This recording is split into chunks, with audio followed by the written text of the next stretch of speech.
Charles Payne. Wow. What do you make of this? Well, to your point, Hillary Clinton has put it out there. We've already known that her campaign is about us versus them, and them are going to have to pay. What would Mark Cuban think of that? Here's an interesting thing. Does anyone believe that anyone with the wherewithal to accumulate $500 million or more is going to leave it here? Right. Is actually going to be allow it to be attacked by a state But tax? It's interesting, Charles. It's on assets. It's on your assets. In other words, it's essentially a wealth tax, and that's a moving target. Well, not only is it a moving target, but it's a moving philosophy, too, that ultimately is going to come into play because they've broached the idea of repeatedly hitting our taxes. So if you have a piece of art on your wall that's worth $5 million, they eventually will try to tax that annually. Because, listen, to your point, Hillary Clinton and progressives are building a giant, let's say, a continuation of President Obama's giant welfare utopia. It is extraordinarily expensive. It's too expensive to maintain strictly from income from people's paychecks. It's extraordinarily expensive to maintain with our high tax rates. The next level is to tax assets. The next level is to go into corporate income statements, the income statements themselves, and find a line in there that comes before the tax line for their contribution to the American well-being. That's the only way they're going to be able to fund this welfare utopia, not unlike some of the European welfare utopias that we've seen in the past. And they're laying it out there. It's us versus them. Well, what's interesting about the breakdown of this is, you know, God bless her. I mean, she is trying to say, here's how I pay for all this. Right. I'm going to tax a lot of people up the yin-yang. Now, she will say it's the rich who are paying for it, but we know that's a moving definition, and we know fair share is a moving definition. We were told when the top rate went back up to 39.6%, that was a fair share. Then we did the surtax on top of that to pay for the health care law. It was another few percentage points. And now, of course, there's going to be the millionaire tax that she'll have, and a surtax there, another 4 percentage points. And then the top rate goes all the way up, if you look at the estate tax, 65%, albeit just for a few, a moving target. And the argument is they won't really mind. Right. Think about this. I mean, $3.5 million in a lifetime of hard work to leave to a family is not the end of the world. It's not, you know, you're not a gazillionaire. Right. And that's where she's starting. And it's probably not indexed for inflation. The cautionary tale would be the alternative minimum tax.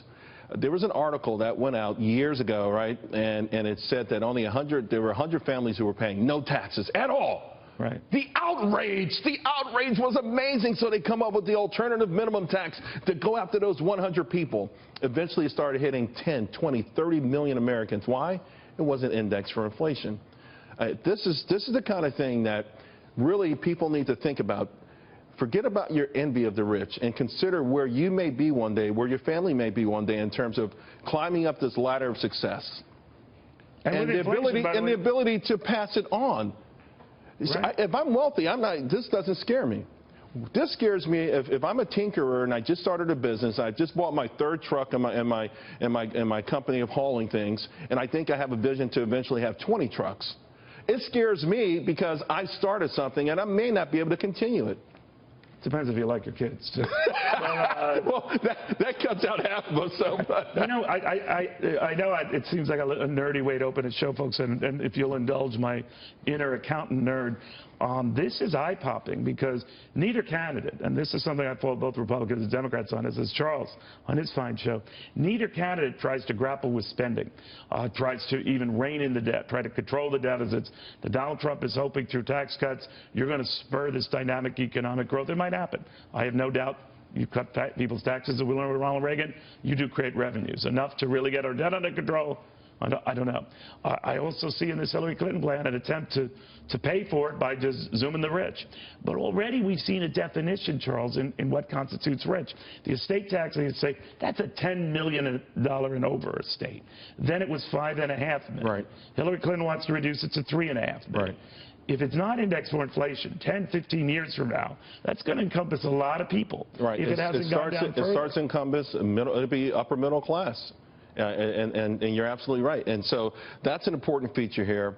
But it's one of these things that you have 2 different sets of ideology here, 2 sets of philosophies on America. On one hand, essentially with Hillary Clinton, what I'm hearing is someone saying America has for the most part peaked. And what we need to do now is divvy up the spoils in a more friendly, fair manner. What Donald Trump is saying is that America has more room to the upside. And if we unleash it the right way, then everyone has a chance to prosper. So when you score these things, to your point, you know, they say his debt is going to add $5 trillion to the debt. It's hard to score that without understanding, if I keep more money in my pocket and I start to spend and invest it, and we have this thing called velocity of money and it goes all around.